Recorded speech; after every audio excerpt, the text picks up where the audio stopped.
This video is brought to you by Lost in Cult, makers of artisan books that celebrate the rich history of some of the most beautiful and most important video games ever made. They've just announced their most requested book ever, Outer Wilds Design Works, over 250 pages of essays, interviews, and perspectives on one of the greatest video games ever made, all beautifully presented featuring never-before-seen art, and the deluxe edition comes with a collection of special accoutrements to adorn your desks and shelves. Click the link below to check it out or stick around to the end of the video to learn more.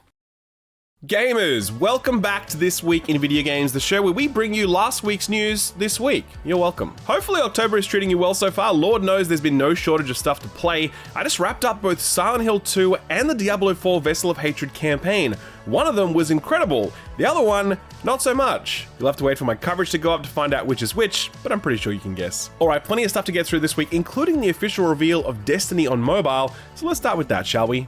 That's right, whether we wanted it or not, we've stepped into a new era where every major live service game has to have a mobile spin-off. Fortnite, Apex, COD, Diablo, Warframe, you name it. Mobile was already gigantic well before Genshin Impact came along, but that was the game that really crossed the divide between the mobile and core gaming segments, and with that threshold now conquered, the floodgates are well and truly open. The next cab off the rank is Destiny Rising, the title of which we actually revealed a few weeks back when we spoke to our sources on the matter. The existence of the game and its title has now been confirmed by Bungie, or should I say confirmed by NetEase, because while this is a new Destiny game, the reveal of it put NetEase at center stage, making it clear that they were the ones developing this title with Bungie's support rather than the other way around.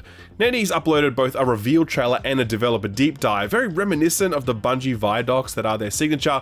It was quite revealing actually. We learned that Destiny Rising is set in an alternate Destiny timeline where there were Lightbearers, but they weren't yet codified into the classic Hunter, Titan, and Warlock archetypes. From a gameplay perspective, that allows for more discrete characters with unique combat styles, which very much lines up with the earlier leaks we'd seen about Destiny Rising adopting a sort of hero character focus, rather than you being able to build your own character from scratch. This naturally invites speculation that Destiny Rising will be a gacha game, since in theory you'd be able to unlock unique characters who each have their own stats and combat repertoires. At no point in the developer deep dive does NetEase confirm anything like this. In fact, they remain very tight-lipped about monetization stuff at this point, but it just makes too much sense for this to not be the case. After seeing what NetEase did with Diablo Immortal, I don't think we should be expecting anything other than the absolute worst when it comes to mobile monetization.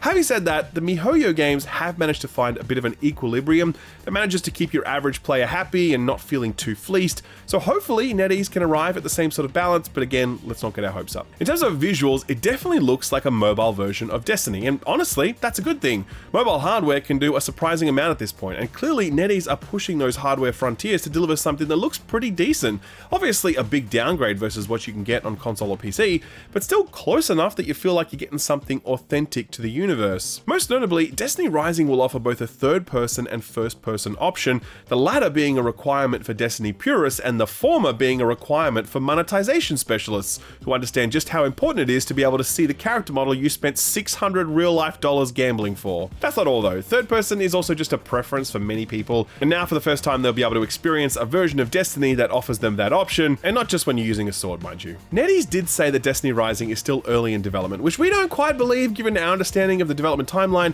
Regardless, they're clearly suggesting that the game won't be hitting a full release for some time yet, but they did say that their first closed alpha test will kick off in early November, exclusive to North America, which honestly is a bit surprising since I would have thought this release was more a play into Asian markets. I will have my VPN ready to go, hoping that I can worm my way into this test, and if I manage to do so and the NDA allows for it, I'll be sure to let you know how that goes. Turning now to Pokemon news, do you guys hear about these Poke Leaks? Leaks not quite the right word though. To be clear, this was a malicious hack that targeted not only confidential game information, but also the personal data of Game Freak employees. For that reason, I'll talk about this hack in the same way that I did the Insomniac hack, which is to report that it happened and give you the broad strokes without covering any of the detail. But yes, the hack did happen, and it's bad, like extremely bad, like absolutely on the same level as the Insomniac hack. In terms of the sheer amount of information that was stolen, we're talking about source code for multiple Pokemon games, information on games that were either cancelled or simply haven't been announced yet, information on the Pokemon game planned for Nintendo Switch 2, plans for new movies and animated series, as well as confidential meeting notes detailing creative decisions and deliberations. Most concerningly, it does also contain that employee data, names and contact details for over 2,500 current and former staff, including contractors. Game Freak has since issued a statement confirming the leak, saying that it occurred back back in August, making it rather curious that we're only hearing about it now when private employee data was involved. They say that they've strengthened their security since then, but it's a little late now that the horse is bolted. Unclear how Game Freak plan to respond to this hacker if and when they manage to catch them, but it'll be the one time where I'll be cheering for Nintendo's and Game Freak's lawyers. You finally have a case we can all get behind. Go get them, boys. Turning to some happy news, the Steam Deck is finally available for sale in Australia, and I know this because Valve told me personally when I met with them last week. A number of representatives from Valve came to Australia for PAX to formally announce that more than 2.5 years after being available in basically everywhere else, the deck was now coming to Australia. Sold via Steam, direct to Australian consumers, the prices are a hell of a lot more reasonable than the grey market import pricing that we'd been earlier reliant on. But more than anything else, it's just nice to know that Australians will be able to buy a deck and receive full warranty support rather than just chancing it like we've been forced to. My conversation with the Valve team was really interesting actually. They did confirm that they are hard at work on the next iteration of the Steam Deck, but they made very clear that we shouldn't be expecting anything anytime soon. As they've said in the past, they don't want to do a hardware iteration that delivers more power if it means making a huge sacrifice to battery life. They told me that they've been monitoring the performance of other handheld PCs like the ROG Ally and the Legion Go, and they say they've learned a lot from seeing what each of those other devices was shooting for. For Valve though, they say that other products have sort of validated Valve's design approach, and they feel really confident that their focus on good battery life and consistent performance is the right steer for the moment. Interestingly, the team told me that this new Australian distribution platform sets them up for future hardware releases plural. Valve put out the deck, but also the Index VR headset, which hasn't been updated in quite some time now. They didn't offer any insight into that, but I'm sure Valve aren't done with VR hardware just yet, so I do wonder if we'll see a new VR headset at some point in the near future. Other than that, they told me they're working on some major software updates for the deck, which should result in some nice battery life improvements, particularly for LCD models. It was a really cool chat. Valve are an entirely unique company in this crazy world of video games, so getting the chance to speak with them directly was frankly fascinating. And if you'd like to read the full interview, then we've done a write-up for it over on our Patreon, freely available to all. I'll leave a link to all of that below the like button. Speaking of Steam, here's something interesting. In certain territories, Steam is applying a new purchase disclaimer that specifies when you're only licensing a game rather than outright owning it. If that's confusing, here's the background. Unless you buy physical games, and in some cases, even if you do, there's a good chance that you don't actually own the games you are purchasing. Instead, you're purchasing a license to that game that can be revoked at any time, depending on the terms and conditions associated with that game. This has been normal business practice for the past 2 console generations, where digital console libraries became increasingly common and retailers stopped selling physical PC games almost entirely. Enter the state of California, home of oranges, Arnold, and the scattered remains of E3. Recently, the state legislature passed a law that said that companies need to properly disclose when your purchase of a product does not result in outright ownership, meaning that if you're only purchasing a temporary revocable license, then a disclaimer confirming that will need to appear before checkout. So that brings us back to Steam. This is the pop-up that now appears in certain jurisdictions when you're making a purchase. Quote, "A purchase of a digital product grants a license to the product on Steam," end quote. That's it, and to be honest, it's always been that way. The only difference is that now you're getting told that, and that's sure to raise at least some awareness around this issue. It's awareness that CD Projekt Red's Good Old Games is only happy to raise too. Their storefront is famously centered on the notion of actual ownership, and they will not sell a game that doesn't come bundled with an installer or has any form of DRM. They clap back at this recent Steam update, suggesting that they might add their own disclaimer to purchases that reads, quote, "A purchase of a digital product on GOG grants you its offline installers, which cannot be taken away from you," end quote. Very based. Alright, it's now time to dip our toe into the labyrinthine morass that is the remains of Studio Zaum, the co-op collective that released the seminal Disco Elysium back in 2019. We definitely do not have time to recount the collapse of that studio after the release of Disco Elysium. Honestly, that story is like its own subgenre of YouTube video at this point, but the long and the short of it is that much of the creative talent behind Disco Elysium, including lead designer and writer Robert Kurvitz and lead art designer Alexander Rostov, left the studio after disagreements with management that resulted in accusations of harassment, stolen intellectual property, and lengthy court battles. Disco Elysium is just about to celebrate its 5-year anniversary, and rather unbelievably, on October 11th, 3 new studios revealed themselves, all of which claiming to be staffed by people who made Disco Elysium and who are looking to make games inspired by Disco Elysium's legacy. 3 studios in one day. And they weren't even coordinating to make these announcements on the same day, by the way. This was like a total accident. This is basically impossible. Anyway, the first one goes by the name Longdew Games, and it's a London-based studio that has staff from Zaum, as well as veterans from Bungie and Rockstar. This studio seems pretty well-funded as they have investment from the private sector, they have a PR agency and everything. Most interestingly, they say they're making a game set in the world conceived by the former directors of the now cancelled Disco Elysium sequel. Yes, that is very convoluted, but it gives you a sense of how desperate all of these outfits are to lay claim to that Disco Elysium legacy. Okay, so next up we have Dark Math Games, who are making a game called XXX Night Shift. I think I saw that one on VHS back in the day. No, seriously, jokes aside, this is a real game. They got a trailer for it and everything, and as you can see, it is very Disco Elysium. It has at least 2 former Zaum staff working on it, including Timo Albert, who did graphic design for Disco Elysium. The third studio revealed is one going by the name Summer Eternal Games, and they're calling themselves an art collective / game studio, which is very similar to how Zaum used to describe themselves. This team has at least 6 Disco Elysium alumni, and they're being pretty out there with their disdain for the sort of corporate forces that were Zaum's undoing. Quote, "It's not pencil pushers and money lenders who make games. It is the relentless passion of the workers that creates an art form capable of saying something true," end quote. They say they'll begin with a crowdfunding initiative, but they haven't yet announced what they plan to work on, only that it's not a Disco Elysium sequel, obviously, and will instead be something entirely new. So that's 3 new studios, but don't forget that Zaum itself still exists, though it's unclear what they're working on, and it's a real Ship of Theseus thing with them, since basically none of the people that worked on the original Disco Elysium are still there. Finally, there's whatever Kurvitz and Rostov are up to. They've reportedly set up their own studio called Red Info, which is backed by NetEase of all companies, and we have absolutely no idea what they're working on either. It is some legendary shit that this one little game from a studio nobody ever heard of before has gone on to not only redefine the narrative RPG genre, but also spawned as many as 4 new studios that each look to pick up where Disco Elysium left off. Where the impact of most games could be measured in months, Disco Elysium's impact will be measured in decades. It's just a real shame that the price of that is that we'll never get an actual sequel from the people who made the original game such a masterpiece. Finally, here's something pretty dire. Bandai Namco are looking to cut roles as they recover from a disastrous year, and they're effecting those cuts in the most Japanese way possible, sticking employees in a room, giving them nothing to do, and then hoping they quit. The background to this is that Bandai Namco have had one of their worst years ever. Their big play into the MMO space, Blue Protocol, flopped so badly that the global release was cancelled, and even the Japanese servers will be taken offline early next year. This follows other missteps and cancellations across both the mobile and core gaming fronts, with multiple projects hitting the rocks at various stages of development. Bloomberg reports that the company is looking to reduce its workforce size after suffering substantial losses in its gaming business, which is a very common story for Western-based publishers, but Japanese labor laws are very, very different. It's basically impossible to effect layoffs over there, which leads companies to adopt a more creative approach to achieving the outcome. Bloomberg explains it this way, quote, "The Tokyo-based company is taking a traditionally Japanese approach to reducing staff and sending workers to rooms where they are given nothing to do, putting pressure on them to leave voluntarily," said the people asking not to be named discussing private information. Since April, affiliate Bandai Namco Studios Incorporated has moved about 200 of its roughly 1,300 employees to such rooms, and nearly 100 have resigned. More are expected to leave in the coming months, they said, end quote. This is real, by the way. This is a common thing in Japanese companies where rather than sack you, they kind of just give you nothing to do in the hope that you then quit from either boredom or shame.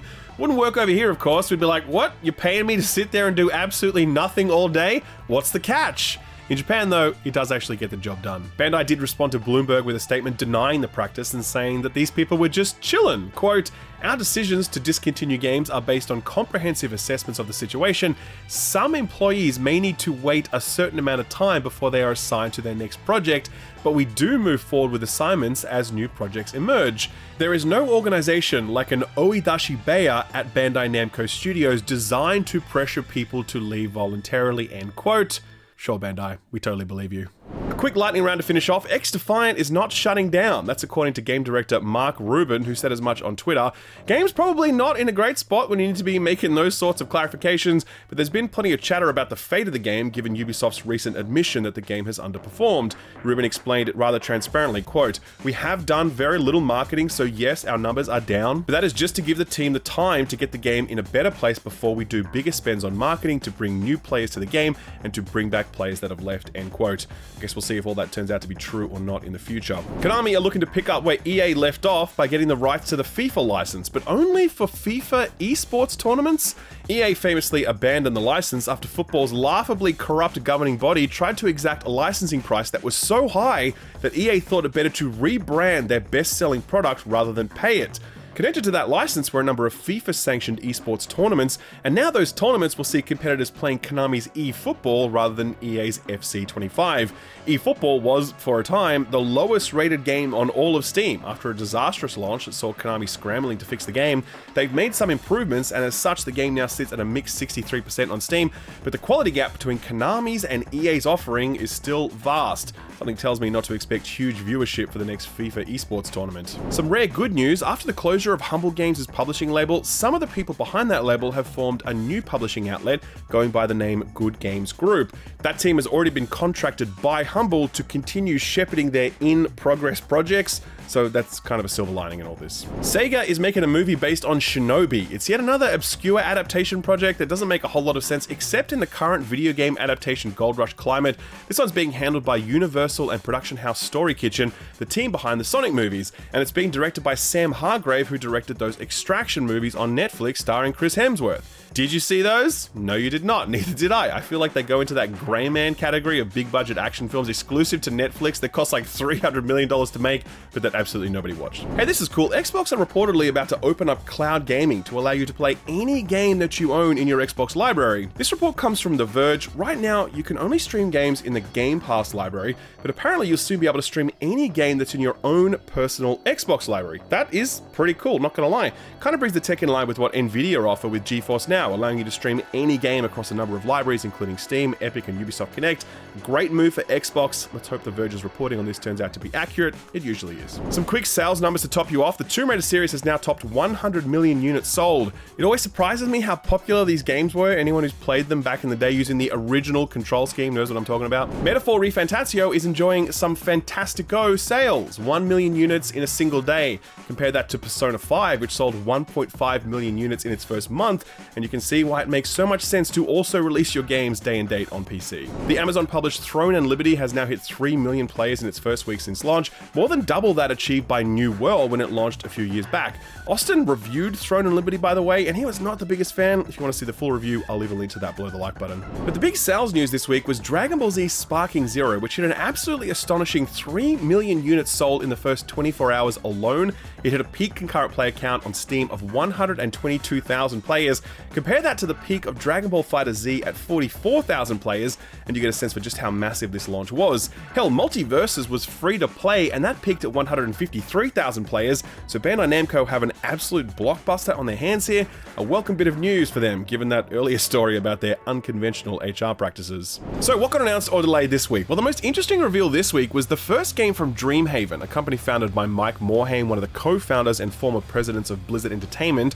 One of their studios called Secret Door is working on a game called Sunderfolk, and the best way to describe it is imagining if like the Jackbox games were also a tabletop RPG. It's a fantasy couch co-op game that features turn-based tactics and deck building. Only you and your friends control everything via your phones while the action happens on screen. The initial previews for this one were really positive, and many have remarked that it has the qualities of an old-school Blizzard game, which is unsurprising given some of the ex-Blizzard talent at this company. This will arrive sometime in 2025 for all platforms. Some of the much less celebrated and often forgotten Tomb Raider games from the turn of the last century are getting the remaster treatment for all platforms. Tomb Raider 4 through 6 Remastered collects Tomb Raider The Last Revelation, Tomb Raider Chronicles, and Tomb Raider The Angel of Darkness, a period where the series was still holding onto its past identity a bit too much, while the rest of 3D gaming was evolving in a very different direction. Still, it's nice that these are all being taken care of for preservation's sake. They'll feature remastered visuals and a modern control scheme along with the original ones, as well as other quality of life stuff, and it's arriving on the 14th of October next year, which isn't the only time a Tomb Raider game has released on Valentine's Day. How about that? Embracer's Aspyr are taking the lead on this one. They've had quite a few shaky releases in the past, but a couple of their more recent remastered Star Wars games have seemed to have gone okay, so they might just be getting the hang of this after all. I mean, you'd certainly hope so, because it's not the only remaster Aspyr announced last week. They're also reaching deep into the Star Wars legacy bucket with Star Wars Episode 1 Jedi Power Battles, which is also coming to all platforms. This was an arcadey couch co-op action game for the PlayStation 1 that saw you rip through battle droids and the like as a young Obi-Wan Kenobi and a Qui-Gon Jinn. They're putting 13 new playable characters into this one alongside the usual improvements, so that's kind of cool. Hopefully it holds up. It's coming out on January 23rd next year. Have they remastered the Pod Racer games yet? I feel like they should be the next cab off the rank. Now here's a Disney partnership we didn't quite expect. Disney and Devolver Digital have teamed up for Tron Catalyst, a new narrative-driven isometric indie action game. Lots of parrying and disc kicks in the trailer, and of course the light cycle is there too. It's the first game out of Devolver's new Big Fan label, which handles their licensed projects, and the developer is Mike Bithell and team. He's an indie developer of note. His first game was the emotional platformer Thomas Was Alone, and since then he's made a lot of interesting stuff in a lot of different genres, including the underrated John Wick Hex, which Devolver was using to show off the kind of stuff its Big Fan label would do. Tron Catalyst is coming sometime in 2025 for all platforms. Got some release dates now, and Ed is very excited about this one. It's Rise of the Golden Idol, which has locked in a release date for November 12th. This is the sequel to the eerie murder mystery puzzle game The Case of the Golden Idol, which initially flew under the radar, but quickly had people singing its praises as one of the best detective games since Return of the Obra Dinn. The sequel continues the story of the cursed idol in the 1970s, which continues to make people do really heinous shit. This one is coming out on all platforms, including mobile, where Netflix have picked it up as an exclusive. Spirit of the Samurai, that stunning stop-motion combat platformer where you play as a samurai and also a cat, is coming out on December 12th. We featured this one on our Put This On Your Radar a little while back, and it continues to look fantastic. Really looking forward to this one. Delay time now, and boy, this next one had a lot of people upset. Football Manager 25 has been delayed out of 2024 into, well, 2025. Specifically March. Considering last year's version saw 14 million players in just a year, this news has certainly caused some waves. Developer Sports Interactive have been really down on themselves in the announcement, saying, quote, "It has been a difficult development cycle for the studio. Many things have been moving slower than we had predicted, despite everyone in the team working at an incredible pace to try to get everything done. Timelines were already tight, and as rightly pointed out by many of your recent comments, we were simply rushing too much and in danger of compromising our usual standards. This has put an enormous amount of pressure on everyone working across the studio," end quote. Good on publisher Sega for letting them have the extra time to cook and not forcing them to push it out half-assed, though. That's a rare occurrence in the annual sports title category, not naming any names. EA.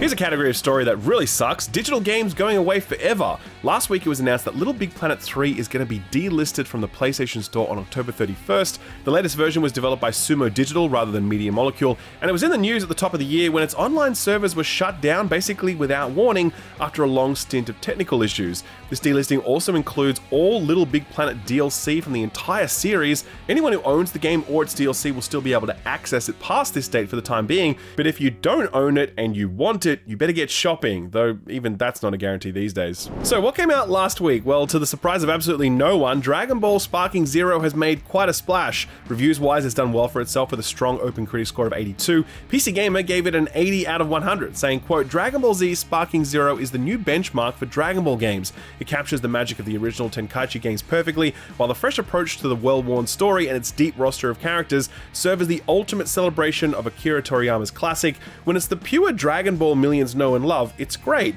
When it dabbles in what-ifs with the sparking episodes, Zero really excels," end quote. Games Radar was a bit more critical about the fighting mechanics, however, which is warranted since Dragon Ball FighterZ had such a lasting impact on the fighting game community given how good that game was. Sparking Zero got 3 out of 5 stars from them, and they said of it, quote, "Intentionally prioritizing flashy fan service over competitive play, Dragon Ball Sparking Zero provides the most complete series toy box yet, but with simple enemy AI and repetitive fighting mechanics, it lacks the depth of its more serious competition to the point of becoming rote," end quote. Sticking with the theme of punching burly dudes, Undisputed is the boxing sim that's carrying the Fight Night spirit into the future, though perhaps with a lot less flair. On Steam, this thing is being absolutely brutalized, sitting at a mixed 44%, with most of the negative reviews pointing to huge problems on the multiplayer side of things, with reports of bad netcode, unreliable lobbies, and rampant cheating. Things are better on the critic front though, where I expect reviewers were less focused on the online experience. On OpenCritic, it's sitting at a fair 73. The 6-axis PC scored this a 6 out of 10, saying, quote, "The in-ring action is generally very good and the roster is well stacked. What is missing is good commentary and there are gameplay issues that need to be addressed, including lag and stuttering.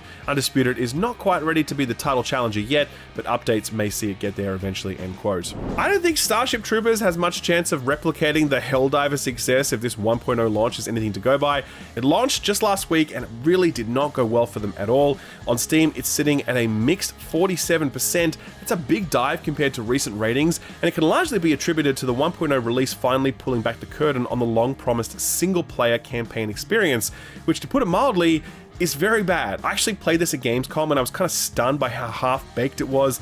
It just felt like bad in more ways than I have time to recount here. Still, the core of the game is that multiplayer co-op experience, but when Helldivers exist, this was always going to be a really tough sell, and the 1.0 release really fails to make a case for this as something you might want to check out. It is a real shame, I think. Ending on a high note, Never is that new, really beautiful game from Nomada Studio who earlier made Gris, and it's got some stellar reviews, sitting at a mighty OpenCritic score of 87. Game Rant scored this one a perfect 10, saying, quote, "From a sensory perspective, Never may be the most pleasing game I've ever played. I truly think that everyone should play Never at some point. It's hard to imagine someone not feeling profound emotion from this trim but unforgettable release," end quote. Never does have combat where Gris had none, but some of the reviews have actually commented on how light on some of the interactive elements were. A few outliers took this as a bit of a mark against the game, but for the most part, critics thought the whole package still came together really well. Press Start scored it a 9 out of 10, saying, quote, "Without spoiling it, there's one portion of the game that's about 3/4 the way through, where creative director Rosette's breathtaking direction for environment design feeds into both combat and puzzle craft. It's one of the most incomparable 5-minute bursts that cemented Never in my mind as a fascinating work of art," end quote. Having played Gris, I have absolutely no difficulty whatsoever believing every word of these reviews. Alrighty, so what's coming out this week? Well, it's party time, literally. Super Mario Party Jamboree hits the Switch on Thursday on the 17th. Mario Party is definitely one of those kind of love it or hate it games. There's nothing like losing a match to a big dose of bad luck. So if you've been burned before, you probably won't be swayed by the idea that this is the biggest Mario Party game ever.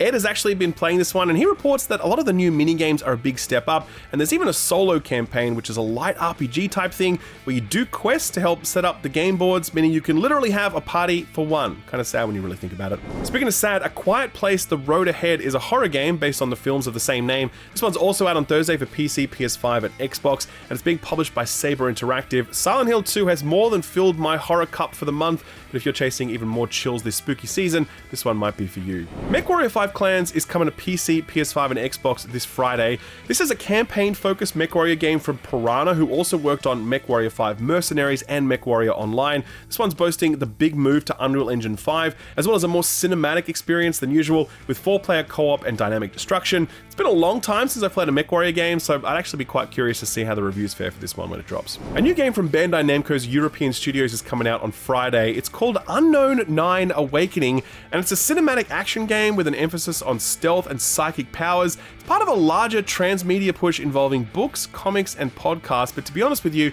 the whole unknown part of the name really kind of rings true because no one seems to know that this exists right now. I actually did play a very small slice of it over at Gamescom in Germany, and it seemed fine, but it was a really small, just sort of like combat sandbox that I experienced, so I really couldn't glean too much from it. Ed played the first few hours of it and did a preview write-up for that over on our Patreon, which you can read for free, link below the like button.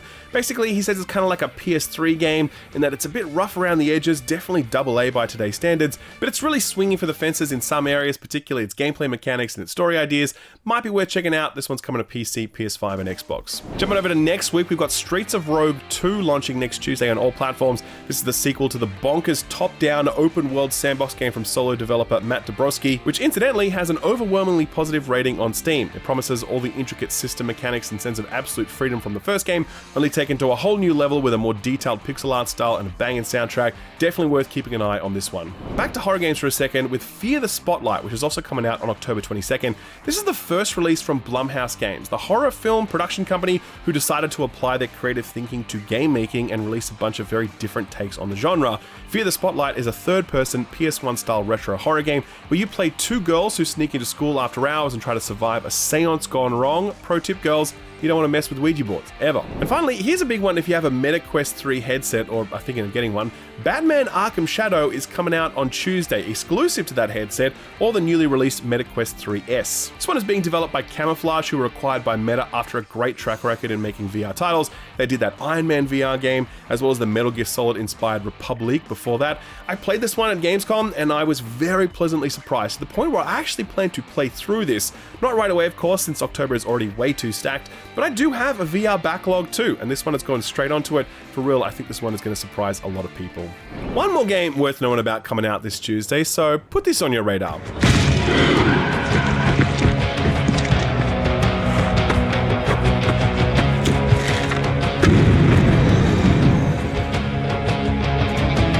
This is the Axes Unseen, and it's described as a heavy metal horror game. It's the first solo game from a guy called Nate Perkypile, who was previously a world artist at Bethesda, working on games like Skyrim and the Fallout series. Things got a little too big and impersonal over there during the Starfield era for him, so he went indie and decided to make his own game where you're a hunter stalking absolutely terrifying Norse monsters with an elemental bow and arrow. There's a free demo for this one out right now as part of Steam Next Fest, and man, if you like being the whole bow sicko in Skyrim where you just sneak around and shoot everything, then this is totally for you. The world looks fantastic and very foreboding, which is what you'd expect given Nate's experience, so definitely give that demo a shot if this at all piques your interest. I've left a link to it over on our Steam Curator page, which also has links to all of the other Put This On Your Radar stuff we've recently covered. I'll leave a link to all of that below the like button. Sort of free stuff time now, and on Epic Games you can still get the space sandbox game Empyrean Galactic Survival, as well as the African action game Outliver Tribulation until the 18th of October. Once those are gone though, we've got two little indies on offer. The first is Cardboard Kings, which comes from an Australian duo. This one came out a couple of years ago, and it's about managing a trading card shop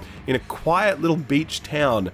This means lots of loyal regulars, so you'll be managing your relationship with customers, good and bad, setting the buy-sell prices of individual cards, and also playing the trading card game, of course. Best of all, you get to keep the good cards for yourself, if you want. Joining Cardboard Kings is Invincible Presents Adam Eve. That's that visual hybrid novel and RPG starring the characters from the comic and animated series. It's got a simple but nice-looking comic book presentation, and it hasn't got a ton of reviews on Steam, but they all seem pretty positive, and it's also got a very respectable 80 on OpenCritic. A no-brainer if you like the series, I reckon, and you certainly can't argue with the price tag. Moving on to PlayStation Plus, which added a bunch of new games to the game catalog for extra and premium members. Highlights include Dead Island 2, which is some good dumb fun, 2 Point Campus if you want some more cerebral management, and the excellent Return to Monkey Island, which is definitely well worth playing. You've also got Gris, which comes ahead of Nomada's next game, Never, the one we mentioned earlier in the show, as well as the Dark Pictures anthology, The Devil in Me, if you still need something else scary for Halloween. Finally, Prime Gaming announced their lineup for October, and boy oh boy have they gone absolutely crazy once again. If you are a Prime member right now, you can get a code for Doom Eternal on the Microsoft Store, as well as BioShock Remastered and Tomb Raider Legend on GOG, as well as Ghostbusters, Spirits Unleashed, and No Straight Roads on the Epic Store. Later this month, they're giving away Killing Floor 2, The Gunk, Gargoyles Remastered, A Plague Tale Innocence, Death Door, and Scorn. Still have absolutely no idea why they're giving so much stuff away like this. It makes no sense to me, but whatever, just keep it coming, Jeff. For our feel-good story for the week, I'm pleased to announce that the Nintendo hardware reveal that we have all been waiting for is finally here. That's right. After years of waiting and pleading, Nintendo have finally pulled back the curtain on a clock, an alarm clock, in the year of our Lord 2024, where every person on the planet is using their phone as an alarm. To be fair though, this clock, which goes by the name Alarmo, does make a compelling case for why it should exist. Take a look at the introductory video. The alarm is going off. But Alarmo doesn't just play music to start your day.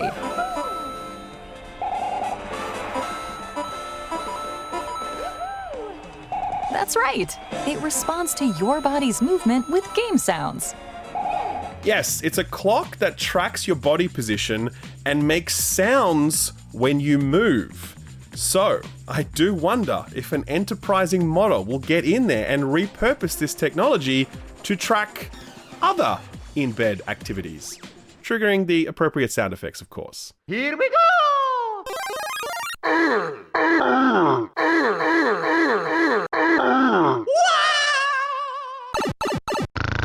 1990. All right, ladies and gentlemen, thank you very much. Thank you very much to Austin, especially for that edit there. If you like that one, be sure to drop the video a like. We really do appreciate that. Also, if you'd like to come back, it'd be fantastic if you hit that subscribe button, ding that notification bell. Like I said, huge amounts of content going up on the channel this month. We'd love for you to see it all. And we'd also love for you to stick around for this week's sponsor, Lost in Cold. We got a huge response for them last week, so much so that we wanted to do it again. If you're at all interested in the Outer Wilds, or you're just interested in how video games are made and celebrating that, then do stick around. This is a really fantastic sponsor. Thank you again for watching, and I'll see you next week. Bye-bye.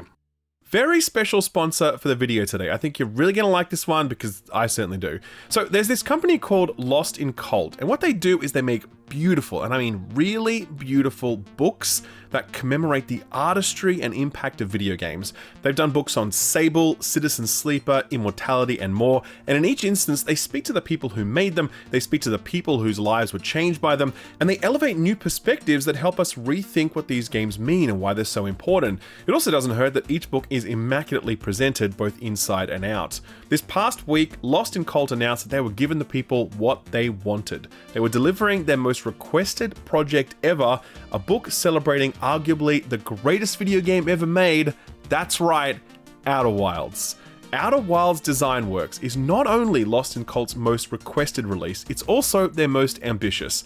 Written by former Edge magazine deputy editor Chris Schilling and featuring a foreword by acclaimed games writer Josh Scher of Uncharted 4 and Lost Legacy fame, Outer Wilds Design Works features over 250 pages of interviews, essays, and perspectives on the game that forever changed the way we think about video games. There's a standard softcover edition of the book, but there's also a deluxe hardcover edition featuring a beautifully designed slipcase, a 3D papercraft model of video game's best handling spacecraft, replica projection stones, stickers, bookmarks, a planetary chart, and lots more. It's a really beautiful, special, and rare collection that will not only look lovely in your hands or on your shelf, but it will allow you to experience Outer Wilds once again. We can never again experience the joys of uncovering the secrets of that clockwork universe, but we can explore the secrets of how a small team of people made this incredible thing. Orders for this are now open, and I really recommend getting in quick because the deluxe edition I mentioned earlier is only going to be available until December 2nd, at which point only the regular softcover edition will be available. If you'd like to pick up either edition, you can use offer code SKILLUP at checkout to get 5% off your order. You'll find a link to all of this stuff below the like button and in the pinned comment. Thanks to Lost in Cold for sponsoring the video, and thank you for watching it.